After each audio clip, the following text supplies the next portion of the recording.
हो या ईसाई हो, तमाम हजरात का हम सब तहे दिल से शुक्र।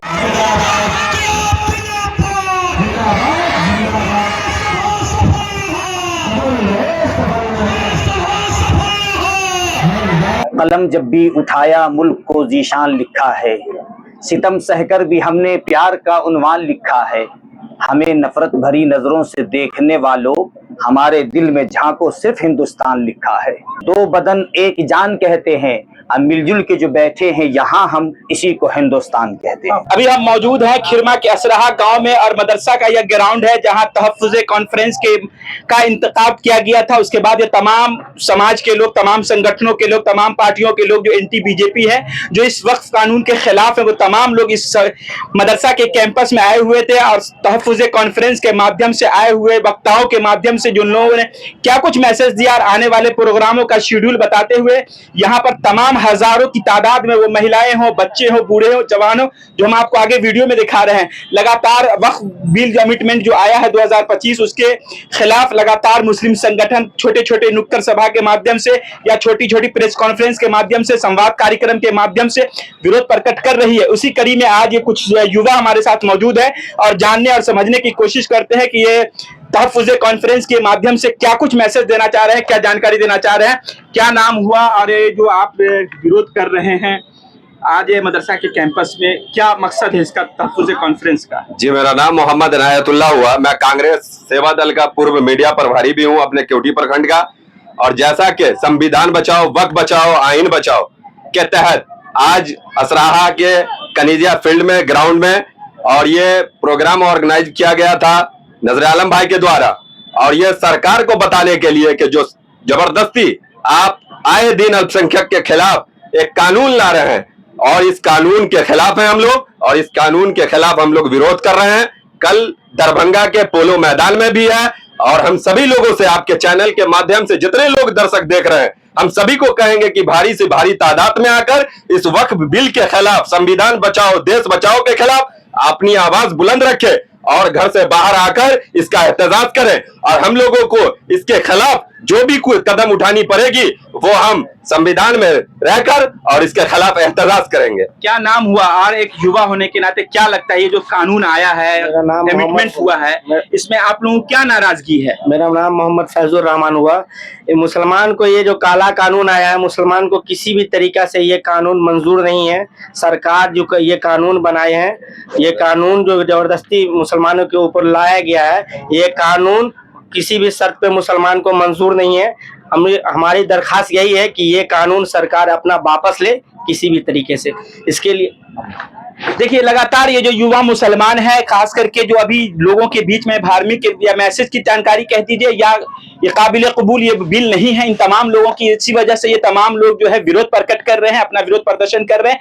और विरोध करने का ये विभिन्न तरीका है जिसमें तहफ्फुज़े कॉन्फ्रेंस के माध्यम से इलाके से तमाम लोगों को बुलाया गया और अपनी बात को रखी गई। और इस वक्फ बिल के खिलाफ जो मुसलमानों को लगता है कि इसमें हमारे हकूक और हमारे हक को छीना गया है और हमारे खानकाहों, मदरसाओं, मस्जिदों की जमीनों को छीनी जा रही है इस वक्त के माध्यम से, अमेंडमेंट के माध्यम से, इसी को आज ये लोग विरोध प्रकट कर रहे हैं। और तमाम लोग यहाँ पर आए हुए थे और तमाम संगठनों के लोग, तमाम राजनीतिक लोग और तमाम समुदाय के लोग थे और अपनी बात को बारी बारी से इन लोगों ने रखी है। खबर 24 दैनिक बिहार ग्रामीण पे दिखा रहे हैं, वीडियो में आपको आगे दिखाते हैं, वीडियो में हम आपको दिखाते हैं लोगों का बयान। और क्या कुछ आपका इस खबर पर अपनी प्रतिक्रिया जरूर हम लोग को आप साझा कर सकते हैं कमेंट राय के साथ। देखिए क्या कुछ कहना चाह रहे हैं भाई। कल हम सभी लोग और दरभंगा के तमाम इलाके के लोगों को, नौजवानों को मैं कहना चाहता हूं कि कल दरभंगा के पोलो मैदान में आप सब लोग अपनी गर्मजोशी से संविधान बचाओ, देश बचाओ, वक्फ बचाओ के खिलाफ आंदोलन करें और इस सरकार को बताएं कि ये कानून जो आप लाए हैं जबरदस्ती, इसको वापस ले। निश्चित रूप से उसी पायदान पे है। देखिए, आज पूरे भारत में वक्फ को लेके आंदोलन चल रहा है और हम लोग इस इंतजार में है। सुप्रीम कोर्ट ने एक तरह से कानून पे रोक लगाया कि आपने कॉन्स्टिट्यूशन के खिलाफ ये कानून लाया, लेकिन जो सरकार से जवाब मांगा गया है उसके बाद हमें देखना होगा कि सुप्रीम कोर्ट पे जो एक एमपी ने अभद्र टिप्पणी की, चीफ जस्टिस ऑफ इंडिया को टारगेट किया और उसका खमियाजा पुलवामा ड्रामा देखने को मिला कि 28 बेकसूरों को मरवा दिया गया। अभी तक मोदी जी का मिजाइल साफ नहीं हुआ पाकिस्तान से हिसाब किताब बराबर करने का। 56 इंच का सीना लोग देखना चाह रहे हैं। ये जो डाइवर्ट मुद्दा को किया जा रहा है, ये तो वक्फी का मामला है ना। काला कानून लाके थोप दिया गया, इसी को दबाने को तैयार है, हथकड़ी लगवाने को तैयार है, गोलियां खाने को तैयार है। हमारे उलमा ने तो ताल कटोरा स्टेडियम में इस बात को खुले मन से कहा है और हम उनके साथ हैं। इसलिए हम इस लड़ाई को उस पायदान तक लड़ेंगे जो किसान आंदोलन में 700 किसान शहीद हुए थे और सुनने में आया था कि एनआरसी में भी कुछ लोगों की जाने गई थी ठंड की वजह से। है हिम्मत? बिल्कुल है। हम तो हजारों हजार शहीद होने को तैयार है। 28 लोग शहीद हो चुके हैं, अब उसके बाद भी शहादत चाहिए इनको, तो हम लोग तैयार हैं। लेकिन हम रिक्वेस्ट करेंगे कि ये देश संविधान से चलेगा, मोदी जी के मिसाइल से नहीं चलेगा, मोदी जी के कानून से नहीं चलेगा। देश हर हाल में कानून से चलेगा, संविधान से चलेगा। इसलिए उसके खिलाफ कोई काम होगा तो हम उसके खिलाफ लड़ेंगे। एक और आंदोलन की तैयारी कर रहे हैं और इस पे क्या लगता है कि सरकार अगले बार जो 2 कानून में किस तरह आंदोलन के तैयारी का सवाल नहीं है। पूरा देश आज वक्फ बिल पर आंदोलित है। नरेंद्र मोदी की सरकार जो आरएसएस की नीति पर चल रही है, वो सरकार लगातार इस देश के अंदर जो नफरत की राजनीति कर रही है, वक्फ बिल भी उसका एक कड़ी है। और अभी लोग सुप्रीम कोर्ट भी गए हैं। संविधान की धारा 25, 26 ये तमाम धाराएं बताती है कि तमाम धर्म के लोग और जन कल्याण के लिए जो है वो ट्रस्ट हो, वक्फ हो। और वक्फ आज से नहीं, मुगल शासन से पहले से यह वक्फ चल रहा है और लोग जन कल्याण के लिए इसमें अपनी राशि जमा करते हैं। अभी नरेंद्र मोदी की सरकार पुनः इस देश के अंदर नफरत की राजनीति करने का काम किया है और देश के विभिन्न तबकों को टकराने का काम किया है। लोग अभी सुप्रीम कोर्ट गए हैं, क्योंकि यह बिल गैर संवैधानिक है, इसलिए सुप्रीम कोर्ट में लोगों ने गुहार लगाई है और सुप्रीम कोर्ट भी सरकार को लताड़ लगाई है, वो आप देख रहे हैं। इसलिए लोगों को विश्वास है कि कोर्ट से लोगों को न्याय मिलेगा। खैर, कोर्ट से न्याय मिले या नहीं मिले, आप इस देश के अंदर नजीर देखे हैं कि यहाँ पंजाब के, दिल्ली के तमाम बॉर्डरों पर किसानों ने 3 काले कानून के खिलाफ आंदोलन किया और 2 वर्ष तक आंदोलित थे किसान। आज भी आंदोलन के रास्ते पर हैं नरेंद्र मोदी की वादा खिलाफी के सवाल पर। और इस सरकार को काला कानून, काला कानून जो है किसान विरोधी काला कानून वापस लेना पड़ा।